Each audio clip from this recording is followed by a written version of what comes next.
हाय। आइए आज हम लोग डिस्कस करते हैं क्लास 10th इंग्लिश लिटरेचर का टॉपिक है चैप्टर 2, है ना।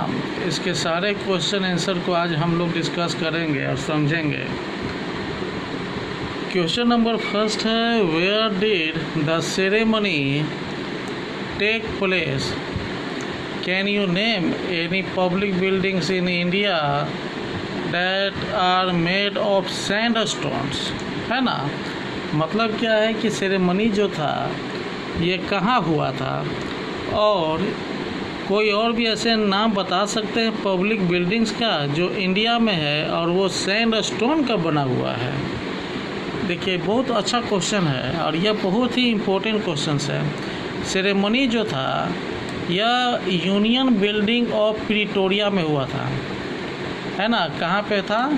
तो प्रिटोरिया में। ओके, देखिए सही ढंग से देखिएगा, union building of Pretoria which were attended by dignitaries and leaders of many nations, है ना। यहाँ पे बहुत बड़े बड़े लोग आए थे और राष्ट्र के अनेकों राष्ट्र के कई नेता लोग आए थे। इन इंडिया, भारत में जो है Rashtrapati Bhavan and red fort, यह जो है रेड सैंडस्टोन का बना हुआ है। ओके, क्वेश्चन नंबर 2 है, can you say how 10th May is an autumn day in South Africa?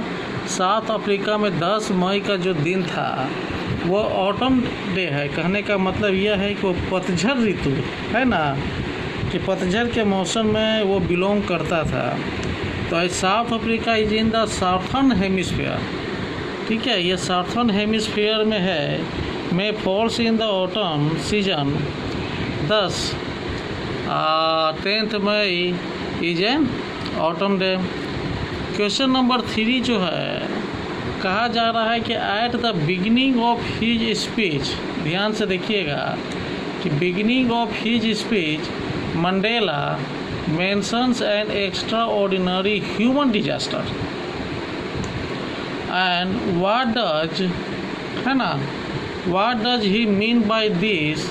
What is the glorious human achievement he speaks of at the end, है ना। इसमें कहा जा रहा है कि उनका जो स्पीच जो शुरुआत हुई थी, तो मंडेला साहब जो थे, है ना, उन्होंने मेंशन किया गया था कि एक एक्स्ट्रा ऑर्डिनरी ह्यूमन डिजास्टर के रूप में। आखिर इस टर्म का मतलब क्या होता है ना। और कहा जा रहा है कि उनका जो ग्लोरियस ह्यूमन अचीवमेंट जो था, जो अंत में उन्होंने यह शब्द बोला, आखिर इसका मतलब क्या है? तो by an extra ordinary human disaster Mandela means to state that practice of apartheid in South Africa, है ना। एपार्थाइड यहाँ पे ये एक टर्म है, इसको ध्यान से देखिएगा। इसका मतलब होता है कि वहाँ का रंग भेद जो श्वेत और अश्वेत लोगों के बीच में जो होता था, जैसे हमारे देश में था, उसी तरीके से during this there was a racial segregation based on colour and the black suffered a lot. They were not allowed to demand freedom or any right, है ना। उन्हें आज़ादी की कोई अनुमति नहीं थी और उनका कोई भी अधिकार नहीं था। Mandela himself did spend many years on infamous Robben Island as a prisoner। उन्होंने जो है वहाँ पे कई साल बिताए एक कैदी के रूप में। where he was beaten mercilessly, जहाँ पे निर्दयतापूर्वक उनकी पिटाई हुई। He considered it as a great glorious human achievement that a black person became the president of a country, यानी कि वो एक ऐसे ब्लैक पर्सन हुए जो उस देश के प्रेसिडेंट बने। Where the blacks were not even considered human beings and were treated badly, जबकि वहाँ पे ब्लैक लोगों को एक ह्यूमन बींग्स तक माना नहीं जाता था और उन्हें बहुत बुरे तरीके से ट्रीट किया जाता था। ओके, नेक्स्ट क्वेश्चन है, what does Mandela thank the international leaders for? है ना, अंतर्राष्ट्रीय जो नेता लोग जो थे उनके विषय में कहा जा रहा है। तो Mandela felt very privilege to welcome the international leaders at the swearing. जब उनका शपथ ग्रहण जब हो रहा था तो वहाँ पे अंतर्राष्ट्रीय स्तर के नेता लोग जो आए थे उनका उन्होंने स्वागत किया। और in ceremony because not too long ago, और सेरेमनी में ऐसा पहले कभी नहीं हुआ था। The South Africans were considered outlaws. He thus thanks all of them for having come to witness the historical ceremony। इस प्रकार वे सभी जो हैं वहाँ के हिस्टोरिकल सेरेमनी जो हुआ वहाँ का गवाह बने।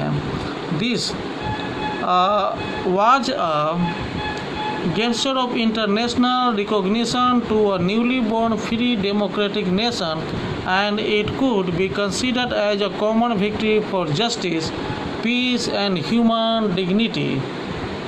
Okay, now next question is, what ideals does Nelson Mandela set for the future of South Africa? अब साउथ अफ्रीका में जो है भविष्य के लिए नेशनल मंडेला साहब जो थे उन्होंने क्या क्या आइडल सेटअप किए।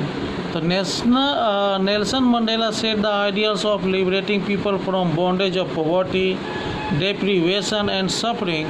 He also set the ideal for a society where there would be no discrimination based on gender or racial origins। कहने का मतलब है कि उनमें जो है लिंग का भेदभाव न हो और वहाँ के जो रेशियल ओरिजिन्स जो है जो वहाँ के रहने वाले जो लोग हैं उनके साथ किसी भी तरीके से कोई भेदभाव न रहे। नेक्स्ट क्वेश्चन है, what did the military generals do? How did their attitude change and why?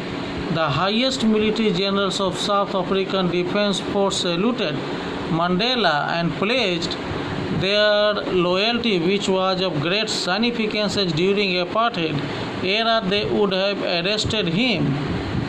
The change in their attitude was because of a struggle and sacrifices put in by many heroes of South Africa. This struggle not only ensured the freedom of a nation struggling with apartheid, but brought a change in mindsets of many. He believed that love can also be taught, and human being is naturally inclined towards love rather than hate। कहने का मतलब यह है कि जो highest military general जो थे south Africa के उन्होंने भी जो है मंडेला को सैल्यूट किए और भी उनके लॉयल्टी को सराहा, है ना। यह एक बहुत ही बड़ा प्रतीक रहा इस रंगभेद वाले युग में, और ये सभी जो हैं अरेस्ट किए गए और ये एट्रीब्यूट की जो चेंजिंग जो था उनका सेक्रीफाइस और उनका स्ट्रगल का ही परिणाम था। जो साउथ अफ्रीका के बहुत सारे हीरो जो थे वो इसमें संघर्ष किए हैं। This struggle not only ensure, यह संघर्ष जो था केवल उस राष्ट्र का यानी कि रंग भेद के साथ जो है राष्ट्र की आज़ादी के बारे में ही नहीं था, यह वहाँ के लोगों के माइंड सेट में एक बदलाव लाया और उनका यह विश्वास भी रहा कि लव प्रेम यह जो है यह भी सिखाया जाना चाहिए और ह्यूमन बीइंग जो है एक नेचुरली उन्हें प्रेम करना चाहिए, न कि उन्हें घृणा के भाव से देखना चाहिए। ओके, नेक्स्ट क्वेश्चन है, why we are two national anthems song, है ना। वहाँ पे दो नेशनल एंथेम्स गाए गए थे, क्यों? तो on the auspicious occasion of the inauguration two national anthems, one by the whites and the other by the blacks, symbolizing the equality of the blacks and whites were sung। यहाँ पे जो है एक श्वेत लोगों द्वारा गाया गया और एक जो है अश्वेत लोगों द्वारा गाया गया, इसलिए कि यह दोनों जो है ब्लैक और वाइट है ना आपस में इक्वल रहें, इसका प्रतीक बना रहे,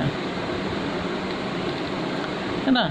इस प्रकार और भी सारे क्वेश्चंस है, मैं इसका ये अपलोडिंग कर दे रहा हूँ, इसमें से आप लोग देख सकते हैं और समझ सकते हैं। कोई ऐसा टफ क्वेश्चंस है नहीं, बस उनके बारे में बायोग्राफी की केवल पढ़ लेना है और क्वेश्चन आंसर दे सकते हैं।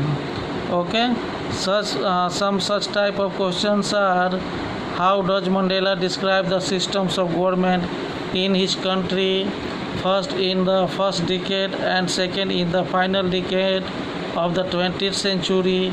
Next question is what does courage mean to Mandela, यानी कि मंडेला के लिए करेज ये जो वर्ड है इसका मतलब क्या हुआ।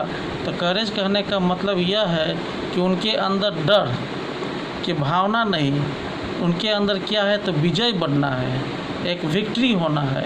अकॉर्डिंग टू हिम ब्रेव में नीड नॉट बी फियरलेस, बहादुर लोग जो होते हैं उन्हें डरने की ज़रूरत नहीं होती है, but should be able to conquer fear, उन्हें अपने डर पे कब्जा करने की ज़रूरत होती है। Which does Mandela think is natural to love और टू हेट, इस प्रकार के सम क्वेश्चन जो है शॉर्ट टाइप ऑफ आंसर्स है, इसे आराम से अपना सकते हैं। ओके, ठीक है। और इसमें कुछ ज़्यादा अगर दिक्कत होती है तो आप हमें कमेंट बॉक्स में लिख सकते हैं। Okay, thank you.